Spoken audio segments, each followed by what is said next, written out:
এতদিন সরিয়া সরিয়া করে শায়েখে সরমনাই মুখে ফেনা তুলে ফেললেন। জামাতের আমির মোহতারাম তিনি স্পষ্ট করে বলেছেন যে তারা ক্ষমতায় গেলে প্রচলিত আইন অনুযায়ী রাষ্ট্র পরিচালনা করবেন। আমরা স্পষ্ট হয়ে গেলাম যে আমরা যেই লক্ষ্য নিয়ে চলছি সেই লক্ষ্য অর্জিত হবে না। এখন কই ইজতিহাদে তো লিখতে পারলেন না যে আমরা শরিয়া প্রতিষ্ঠা করব, লিখেছেন শরিয়াকে প্রাধান্য দিব। তো শরিয়া প্রাধান্য না দিয়ে কোন ইসলামিক দল হয়? লোকে বলে বাবাই নাকি সব জানে। আমি আপনাকে দুটা বাক্য বলি, এই দুইটা বাক্যের মধ্যে পার্থক্য খুঁজে পান কিনা আপনারা আমাকে বলবেন। একটা হলো আমরা প্রচলিত আইনে রাষ্ট্র পরিচালনা করব, এটা একটা বাক্য। আর একটা বাক্য হলো আমরা সর্বত্র শরিয়াকে প্রাধান্য দিব, সর্বত্র শরিয়াকে প্রাধান্য দিব। তাহলে এই দুইটা বাক্য আপনি বলেন, এই দুইটা বাক্যের মধ্যে কি পার্থক্য আছে? নিশ্চয়ই পার্থক্য আছে, আকাশ পাতাল পার্থক্য আছে। একটা হলো প্রচলিত আইনে আমি দেশ পরিচালনা করব, আর একটা হলো সর্বত্র আমি শরিয়াকে প্রাধান্য দিব, অর্থাৎ আমি সব জায়গায় আগে শরিয়াতকে প্রাধান্য দিব। কথাটা বুঝেন, এটা হ্যাকমতটা বুঝেন। সব জায়গায় আমি শরিয়াতকে প্রাধান্য দিব। আমি সহজভাবে একটা উদাহরণ দিই।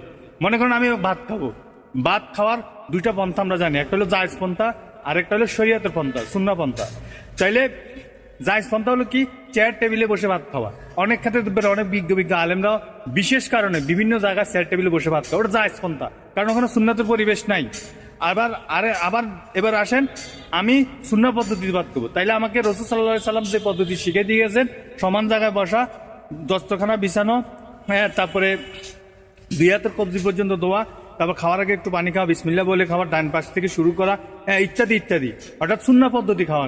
তাহলে আমি যদি এই দুইটা পদ্ধতির মধ্যে সর্বত্র শরিয়াকে প্রাধান্য দেয়, তাহলে আমি কাকে প্রাধান্য দিলাম? ভাই আমার কথাটা খুব খেয়াল করবেন, বুঝবেন কথাটা।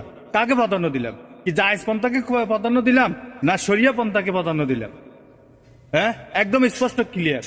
এক।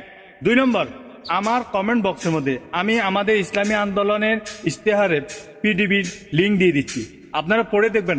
রাষ্ট্রনীতিমালার 8 দফার মধ্যে প্রথম যে দফাটা, এই দফাটা পড়ে দেখবেন।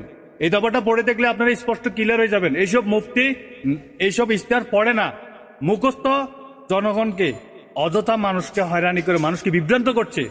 আপনারা এটা পড়ে দেখেন, পড়ে দেখার পরে আপনার ক্লিয়ার হয়ে যাবেন। এবং আমি যে উদাহরণটা দিচ্ছি, এই উদাহরণের মাধ্যমে আপনি অবশ্যই নিশ্চয়ই কিছু না কিছু বুঝছেন, আশা করি বুঝবেন।